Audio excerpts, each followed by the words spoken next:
둥근 지구를 종이 위에 펴고 기호나 문자를 사용해 한눈에 볼 수 있도록 나타낸 지도.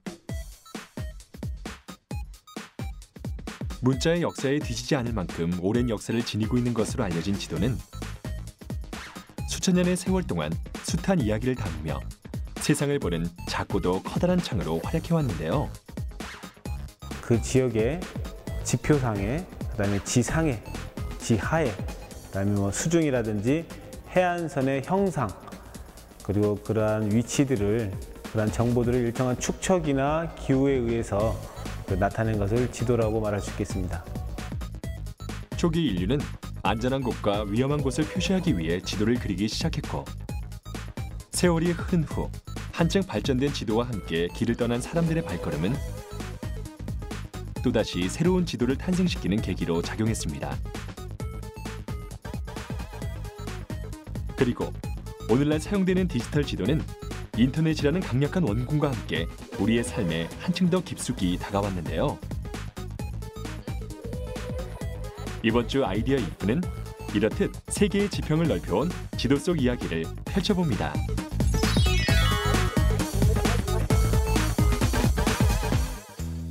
조금은 낯선 모습의 이 세계 지도. 오스트레일리아 출신의 메가더가 제작한 이 지도는 남반구를 위쪽에 배치한 몇 안 되는 세계 지도의 하나로, 이 지도를 통해 오스트레일리아는 자국을 지도 한가운데 나타냈습니다. 우리가 흔히 지구의 북쪽을 위쪽으로 생각하는 것은 일종의 관습 중 하나인데요. 북반구에 많은 나라들이 있다는 이유로 북쪽을 위쪽으로 여겨왔던 것입니다. 이처럼 지도는 수많은 사람의 생각과 필요에 따라 만들어진 문화의 산물인데요. 그렇다면 사람들은 언제부터 지도를 만들기 시작했을까요? 우리 조상들은 물론이고 아주 오래전부터 사람들은 지도를 그려왔습니다. 내가 살고 있는 지역이나 그 주위에 점차점차 범위가 넓어졌겠죠. 그러다 이제 전 세계 지도가 그려졌을 것이고, 또한 그때 사람들은 별을 보고 내가 있는 곳의 위치를 알았습니다. 예를 들면 북극성을 보고 위도를 재고, 또한 그 별이 그 지역에 보이는 시간차를 통해서 경도를 쟀거든요. 그래서 위도와 경도를 통해서 지도를 그렸고, 인류는 아주 오래전부터 사냥이나 채집, 그리고 이동 생활 등에 필요한 지도를 그렸습니다. 하지만 당시에는 동굴의 벽면, 나무 껍질, 그리고 가죽 등에 그렸기 때문에 조잡하고 해석이 불가능한 것이 대부분이라고 하는데요. 현재 가장 오래된 지도로 알려진 것은 고대 메소포타미아의 점토판 지도. 기원전 600년경에 제작되었을 것으로 추정되는 이 지도에는 바빌론이 직사각형으로 표현되어 있고, 원안의 둥근 모양들은 이웃한 도시를 나타낸다고 합니다. 광대한 영토를 통치했던 로마 시대에는 정치적, 군사적인 목적에서 지도가 발달되었는데요. 아우구스투스 황제의 명을 받은 아그리파는 측량을 실시하여 정교하게 지도를 만들었다고 합니다. 이때 만들어진 지도는 로마의 대도시에 보급되었으며, 이후 이를 수정한 지도가 제작되어 현재까지 전해지고 있는데요. 포이팅거 지도라 불리는 이 지도는 도로와 주요 도시를 간략하게 표현해 로마 문화의 실용성을 잘 보여주고 있는 것으로 평가받고 있습니다. 천문학자이자 지도학자로 지도 제작 분야를 이끈 대표적인 인물인 프톨레마이오스.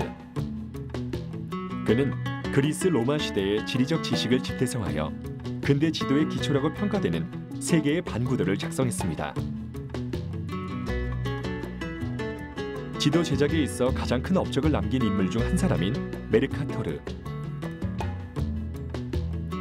그는 유럽과 아프리카의 모습을 비교적 정교하게 그려넣은 대형 세계 지도를 완성했고, 그의 이름을 딴 메르카토르 도법도 개발했는데요.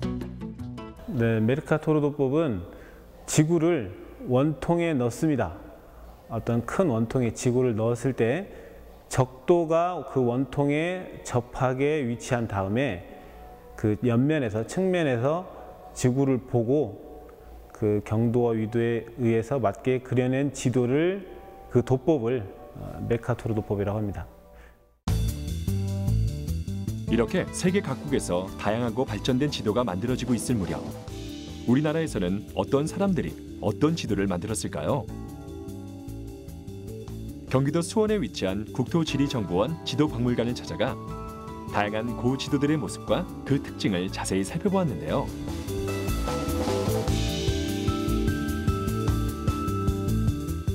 이 지도는 우리나라 최초의 세계 지도인 혼일강리 역대 국도 지도.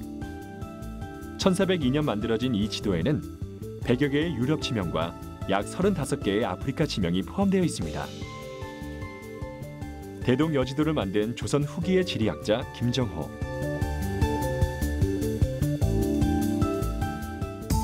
조선시대 가장 정확한 과학적 실측 지도로 평가되는 대동 여지도는 19세기 조선의 국토 정보를 집대성한 지도인데요. 이 지도는 김정호가 전국 방방곡곡을 답사하고 실측해 만든 것으로 전해졌지만 전국을 일일이 답사했다기보다는 그 당시 흩어져 있는 지도를 모아 이를 집대성하는 데 많은 노력을 기울여 제작한 것이라고 합니다. 대동여지도는 다른 지도와 달리 필사가 아닌 목판본으로 제작된 점이 특징적인데요. 목판으로 만든 이유는 필사할 때 생기는 오류를 최소화할 수 있으며 대량 생산이 가능하기 때문이었다고 하네요. 한반도를 26만 6천 분의 1로 축소한 대동여지도를 만들기 위해 김정호는 50여 개의 목판을 제작했을 것으로 추정되고 있습니다. 환갑을 넘어선 김정호가 최소 5년 이상 목판 만들기에 몰두한 것입니다. 우리나라 전체를 227면으로 나타낸 지도입니다. 그래서 실제 크기가 가로가 한 4m 정도, 세로 길이가 6m 정도 대단히 큰 지도입니다. 우리나라에서 그린 지도는 처음으로 기호를 사용을 했고요. 그다음에 그 반격표라는 걸 통해서 어떤 그 일정한 축척을 알 수 있게 해줬고, 또한 각 지역의 위도를 재서 그 표현을 했기 때문에 과학적이고 또한 보기 쉽고 알기 쉽고 또한 그동안 그려지지 않았던 정확한 그 조선시대 최고의 걸작 지도입니다. 그런 정보를 저희들이 같이 그리고 현대에도 사용 목적과 용도 등에 따라 다양한 지도들이 만들어지고 있는데요. 오늘날 지도는 토지에 관한 각종 조사 연구, 사업 계획, 행정, 군사 등에 널리 이용되어 인간의 다양한 생활에 걸친 필수 자료가 되고 있습니다. 따라서 얼마나 정확한 지도를 제작할 수 있느냐의 여부가 그 나라의 경제, 문화 수준의 지표로 여겨지기도 하는데요. 이 지도가 있기 때문에 국가가 국토를 관리하고 또 국민들이 편리하게 생활할 수 있도록 도와주는 중요한 그 기반이 되고 있습니다. 예를 들면 지금도 그 아프리카에 있는 개발도상국들은 자기 나라에 대축척 지도가 없는 나라들이 상당수입니다. 국가가 지도가 없다면 국가가 자기 나라 국토가 어떻게 있는지, 국민들이 어떻게 있는지 그런 것들을 알 수가 없겠죠. 그래서 지도가 곧 국가라고 말해도 과언이 아닙니다. 그렇다면 오늘날 널리 사용되는 지도의 종류에는 무엇이 있을까요? 지도의 종류는 그 특징과 사용 목적 등에 따라 크게 일반도와 주제도로 나누어진다고 합니다. 일반도는 지형, 토지 이용, 수계, 도로 등 지표면의 형태와 그 위에 분포하는 사상을 공통으로 표현한 지도로, 대표적인 것으로는 국토지리정보원에서 만들어내는 25,000분의 1 지형도, 5만 분의 1 지형도, 50만 분의 1 지세도, 100만 분의 1 전도 등이 있습니다. 주제도는 특정 주제에 관해서 아주 상세하게 표현한 지도인데요. 목적에 따라 만들어지므로 지적도, 기후도, 교통도, 관광도, 군사도 등 그 종류가 다양합니다. 오늘날 우리나라는 국토지리정보원에서 국가기본도를 제작하고 있는데요. 기존엔 2년 주기로 수정해왔지만 올 초부터는 국민 생활과 밀접하고 변화가 많은 주요 지형 지물을 중심으로 한 연내 상시 수정 체계로 개선되었다고 합니다. 동북권과 서북권으로 나눠서 2년마다 한 번씩 지도를 그립니다. 실제 그 2년에 한 번씩 지도를 새로 이렇게 갱신을 하지만 그 가운데에서도 현재는 이제 일주일에 한 번씩, 예를 들면 도로가 새로 생긴다든지 신도시가 생긴다든지 뭐 건물이 생긴다든지 그런 정보들을 주 단위로 수정을 하고 있고, 국민들이 사용하는 데는 크게 불편이 없는 그런 오차 범위 내에 있습니다. 하지만 이와 같이 정밀하게 제작된 오늘날의 지도에서 그 모습과 정확한 위치 정보를 찾아볼 수 없는 몇몇 시설들이 있는데요. 청와대와 국방부 등 경비 및 보안이 요구되는 국가 중요 시설 중 일부와 전국 각지에 분포되어 있는 군부대의 정확한 위치는 지도에 표시하지 않는다고 합니다. 그렇다면 우리에게 다양한 지리 정보를 전하는 지도는 어떤 과정을 거쳐 제작되는 것일까요? 지도를 만들기 위해서는 다양한 방법을 활용한 정확한 측량이 필수적이라고 하는데요. 네, 오늘날에는 지도를 만드는 방법이 실제 걸어 다닌다거나 그렇게 하진 않고요. 일단 서울 지도를 만든다고 가정을 할 때 서울 상공을 비행기나 때로는 이제 인공위성이 촬영을 합니다. 사진을. 그래서 그 사진 촬영을 하고 현지에 나가서 그 사진상의 어떤 거리나 위치 등을 재서 사진과 결합을 시킵니다. 그래서 그 사진을 그려내면 지도가 됩니다. 정확한 지도를 만들기 위해 꼭 필요한 과정인 측량. 최첨단 장비들을 활용해 이와 같은 측량을 진행하는 모습을 직접 살펴보기 위해 서울 노원구의 한 대학교를 찾아왔는데요. 지금부터 VRS라고 불리는 이 현장 측량 장비를 활용해 학교 운동장을 직접 측량해 보도록 하겠습니다. 이 장비는 1인 측량이 가능해 소규모 현장의 현황 측량 등에 활용할 수 있고 측량 지역의 정밀 좌표를 신속하게 획득할 수 있기 때문에 그 활용 범위가 넓다고 하는데요. VRS를 들고 운동장 위를 직접 이동하며 측량하는 이 방식은 네트워크 RTK 시스템을 이용하는 것이라고 합니다. 이 장비는 실시간 네트워크 RTK라는 장비입니다. 이 장비는 국토지리정보원에서 운영하는 GPS 상시 관측소에서 인터넷을 통해서 보정 신호를 수신받아서 실시간으로 5cm 정도의 위치 정확도가 나오는 측량 장비가 되겠습니다. 그럼 첨단 측량 시스템인 네트워크 RTK를 이용해 측량한 위치 정보를 눈으로 직접 확인해 볼까요? 장비를 들고 운동장 위를 걷고 있는 사람이 이동하는 모습을 이렇게 실시간으로 확인할 수 있는데요. VRS를 이용해 운동장에 찍은 점들이 화면에 표시되어 이렇게 손쉽게 운동장 측량이 이루어졌습니다.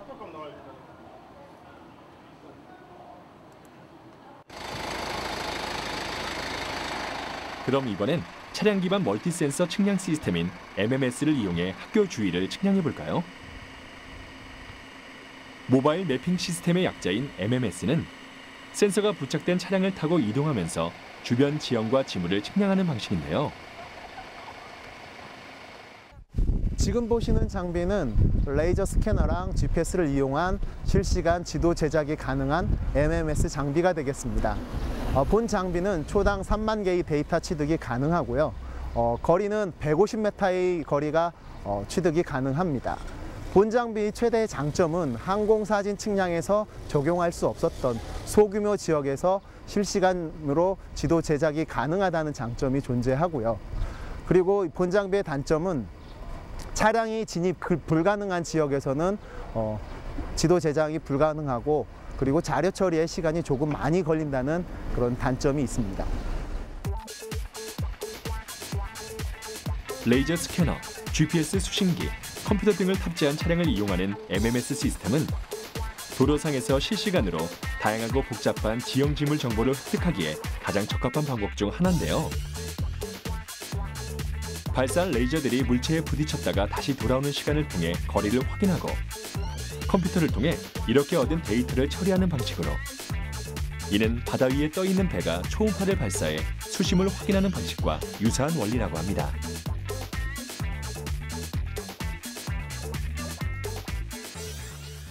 지금 현재 나타나는 요 파란색 요 위치는 지금 차량이 현재 움직이고 있는 현 위치를 지금 나타내는 거고, 요즘 빨간색으로 디스플레이 되는 거는 차량 외부에 달려 있는 GPS랑 레이저 스캐너가 초당 3만에서 32,000점을 찍은 포인트를 지금 화면에 표시하는 겁니다. 그럼 차량 기반 멀티센서 측량 시스템인 MMS를 이용해 학교 주위를 측량한 결과를 화면을 통해 함께 살펴볼까요? 초당 약 3만 개 정도의 데이터를 취득할 수 있는 MMS를 통해 얻은 화면 속에는 차량을 타고 이동한 길 주변 지형 지물들의 모습이 선명하게 나타나 있는데요. 측량된 지형 지물들의 외곽을 둘러싸고 있는 하얀색 선이 바로 차량이 이동한 동선을 나타내는 것이라고 합니다. 여기 이제 선을 그릴 때 이제 여기 경계선을 따라서 이렇듯 편리한 측량 장비와 시스템들의 개발로 인해 오늘날 우리는 과거보다 한층 정확한 지도를 이용할 수 있게 된 것이죠.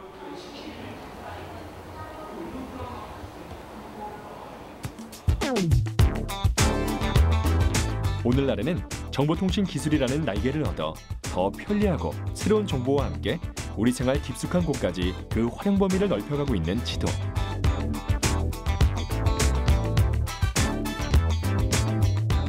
인공위성 등을 활용해 효율적으로 지리 정보를 수집하고 수집된 정보를 컴퓨터로 빠르게 분석해 예전에는 상상할 수 없을 만큼 놀라운 정확도를 지닌 지도를 제작할 수 있게 되었는데요.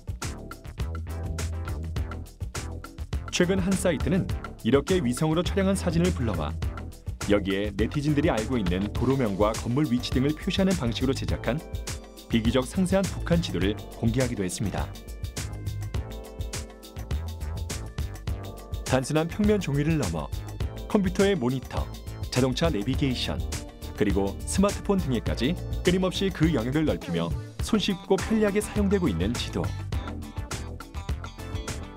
최근에는 지도 속에 표시된 정보를 마치 실제 모습처럼 볼 수 있는 3D 입체 지도도 등장했는데요. 지도 내의 건물들까지 사실적으로 묘사된 이와 같은 3D 입체 지도들은 지도를 가장 현실적으로 볼 수 있는 방법 중 하나로 주목받고 있습니다.